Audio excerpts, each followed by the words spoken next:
Mesdames et messieurs, je m'appelle François Mwamba Tchishimbi, actuellement coordonnateur du Conseil présidentiel de veille stratégique. J'ai évolué comme ministre du Budget de 2003 à 2006 dans le gouvernement dit gouvernement 1+4, formé à l'issue du dialogue intercongolais des Sun City, auquel j'avais également pris part en tant que l'un des négociateurs du MLC.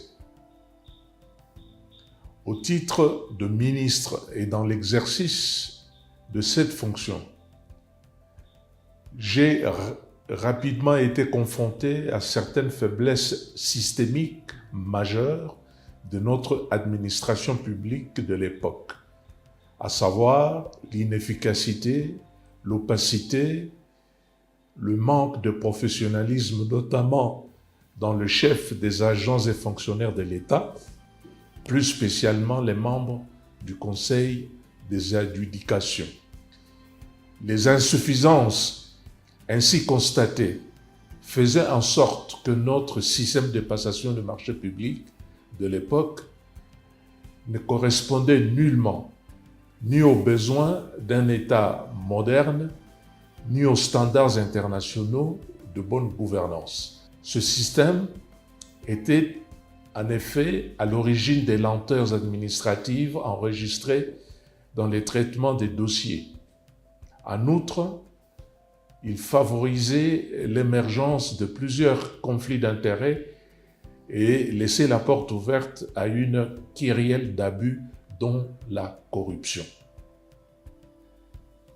Ainsi, fermement convaincu qu'il fallait absolument mettre fin à ce système défaillant de marché dans notre pays, j'ai courageusement pris, avec l'appui du Conseil des ministres et en collaboration avec l'un de nos partenaires au développement, en l'occurrence la Banque mondiale, l'initiative d'engager une réforme structurelle profonde dont l'objectif avéré était de garantir, entre autres, la transparence, la concurrence loyale et une meilleure gestion des ressources publiques. Il faut avouer que la mise en place de ces différentes cellules a contribué à professionnaliser la gestion des marchés publics et de rapprocher les compétences des besoins concrets sur le terrain. Enfin, il a été créé l'Autorité de régulation des marchés publics, ARMP, en sigle, par le décret 10/21 du 2 juin 2010, en vue d'assurer un encadrement global et indépendant du système. Cette dernière structure est donc chargée de la régulation, du contrôle, du respect des principes de la commande publique, de la formation des acteurs et du traitement impartial des contentieux liés au marché. Mesdames et messieurs, avec le recul, je considère aujourd'hui cette réforme autant que l'instauration de la chaîne de la dépense comme étant l'un des actes les plus structurants que j'ai eu à initier en ma qualité de ministre du Budget du gouvernement 1+4. Je reste convaincu qu'elle a constitué une étape essentielle vers une gouvernance publique plus responsable. Certes, des défis subsistent, mais les fondations ont bel et bien été posées pour une culture de transparence, d'un système crédible et respectueux des règles. Pour terminer, je formule le vœu de voir notamment l'ARMP consolider et approfondir ses acquis en procédant aux améliorations suivantes. Digitaliser intégralement les procédures, c'est-à-dire mettre en place une plateforme électronique unique pour la passation, le suivi et la publication des marchés et assurer l'interopérabilité avec les plateformes de contrôle des finances publiques et d'audit.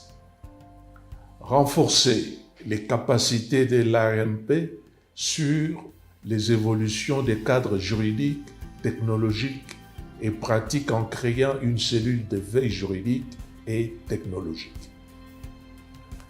Réaliser la transparence et la redevabilité, c'est-à-dire mettre en place un mécanisme de plainte et d'alerte accessible aux citoyens et aux opérateurs économiques. Renforcer la collaboration institutionnelle avec les organes de contrôle, Cour de comptes, IGF, APLC, en mettant en place un cadre de concertation approprié. Au total, avoir à l'esprit que les meilleurs systèmes du monde ne valent que ce que valent les ressources humaines en charge de les appliquer d'une part et d'autre part, que les innovations nécessaires doivent être considérées comme un processus continu et permanent.